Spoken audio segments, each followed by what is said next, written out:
Have reports of damage in Portage, including a tree on a house off of Oakland Drive. And that's where we find News Channel 3's Carter Landis with the latest. Carter, what are you seeing at this late hour? Yeah, Jessica, I'll show you. As you know, Portage was one of those areas that was really hit by the tornadoes on May 7th of last year, and now with more severe weather rolling through tonight, we are seeing over on Oakland Drive and Quincy Avenue. I'm going to step out of the way and show you. This is just off the road on Quincy Avenue. There is a tree that is right through these people's house. It is important to note that we know that they are safe. No one is hurt. And we've been here for a little while now. It's been about, we've been here for about 15, 20 minutes as first responders have been working on the house, making sure people are safe. We saw a City of Portage vehicle pull up earlier. The tree is just fallen right through the middle, as you can see there. A couple people have pulled up and stopped to see what's going on, and we've seen a couple of first responders who have told them to keep it moving. Again, this is just off of Oakland Drive in Portage. That is, first responders have been working on this for quite some time now, and on our drive in here, we were seeing trees in the road, lots of flooding.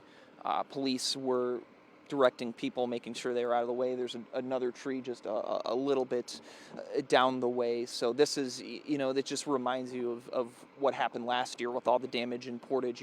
You're seeing it again tonight. Again, this is Oakland Drive in Portage. We've been seeing a couple of different first responders. A lot of people have also been pulling into the driveway to see if they can help. We've seen a lot of people walking around to see what happened. The tree, you can sort of see right where it snapped off. You can sort of see right that impact moment.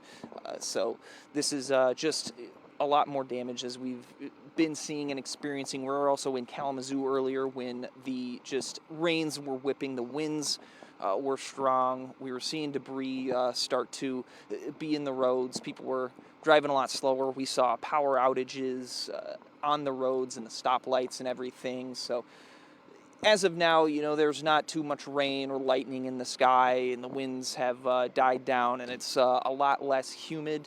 But again, just to wrap up here, you're seeing this big tree just in the home of somebody right now here on Oakland Drive in Portage, and of course we will continue to bring you coverage of this severe weather. We are live in Portage right now. This is Carter Landis. Back to you guys.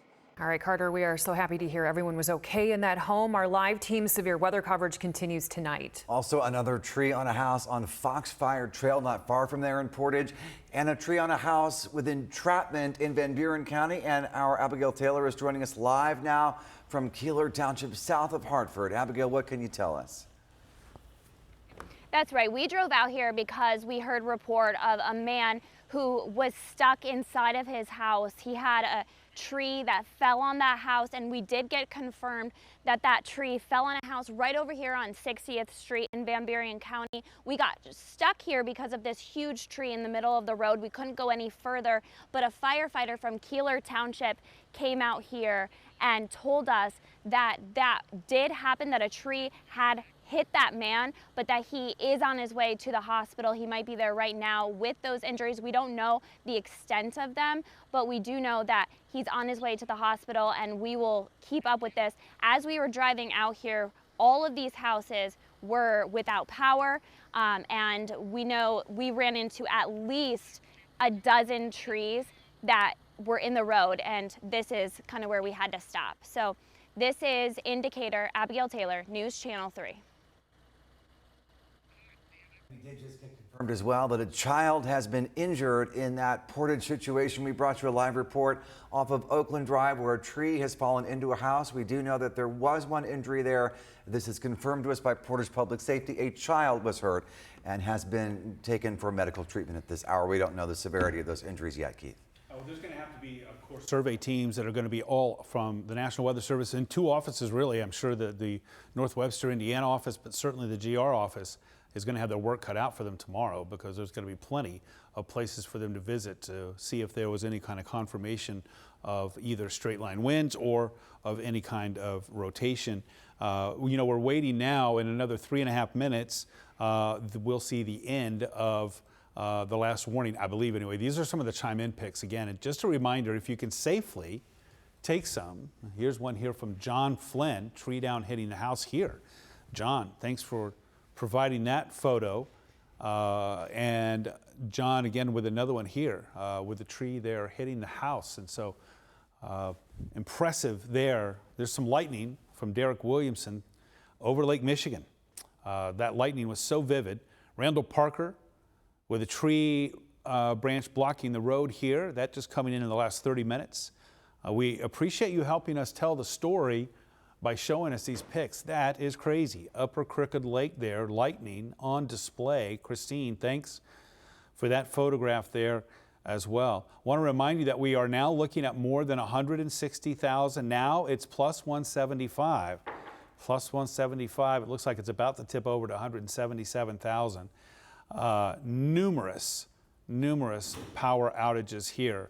And you know, you really can follow the swath of thunderstorm damage, thunderstorms that we were tracking that go from west of US 131 and then moving off to the northeast, right over the Battle Creek area. Battle Creek hit hard with power outages, and then right on up I-69. So Calhoun County, Berry County, Kalamazoo County, Allegan County, some of the hardest hit areas for those power outages, and that's what we're going to be certainly hearing about tomorrow. We're going to take a quick look at our radar here to show you that we do still have that severe thunderstorm warning for another 2 minutes, and that's going to be going for Sturgis, Coldwater, and you can see we do still have some feisty winds there. Yeah. It looks like right along M66, or is that M86? I'm sorry, M86, I believe. Working between Colon and Coldwater. Still indicating potentially some 60+ mile per hour gusts approaching the Coldwater area. So not to be taken lightly, 60+ mile per hour winds can still cause some decent damage. I'm going to see what the folks at the Weather Service do here with this in another minute and a half. And in the meantime, we can take, I believe, a look and see what it looks like right now in downtown Coldwater just to see if they're getting a lot of rain, if they're seeing any lightning, and of course, if we're seeing those flags getting a workout in the wind. This is, again, thanks to the city of Coldwater. It does still look a little bit breezy there. You can see lightning, as a matter of fact. This is a live view at the Four Corners in downtown Coldwater. And so there, of course, seeing some of those thunderstorms that are moving in. See if we can get, I'm going to try to work on another shot here that'll show us, I think, a little bit more of the lightning that might be headed into the Coldwater area here. This is not going to be downtown. This is actually going to be looking over I-69 with the Willowbrook Tower camera. And so this is what we're going to see here. And I believe this will give a bit of a wider view, and we can see some of those thunderstorms that are moving in. So here's Coldwater again. This is live. This is looking over I-69. This is looking to the southwest. Every now and then we'll see some lightning here, but you're about to get some gusty winds there in Coldwater.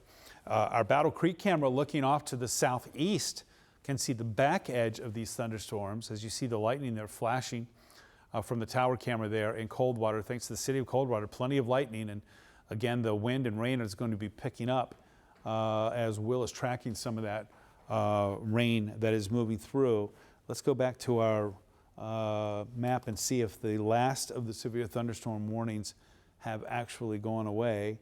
That would be interesting. It has. So as Will had mentioned, there's still some gusty winds here, but this is obviously not the threat that we were looking at earlier in the evening. And so it does look like it is weakening. And so I think that this is starting to wind down now. And so I'm going to pitch it back over to Jessica and Andy. Been keeping a close eye, Keith, on power outages, and the number keeps climbing.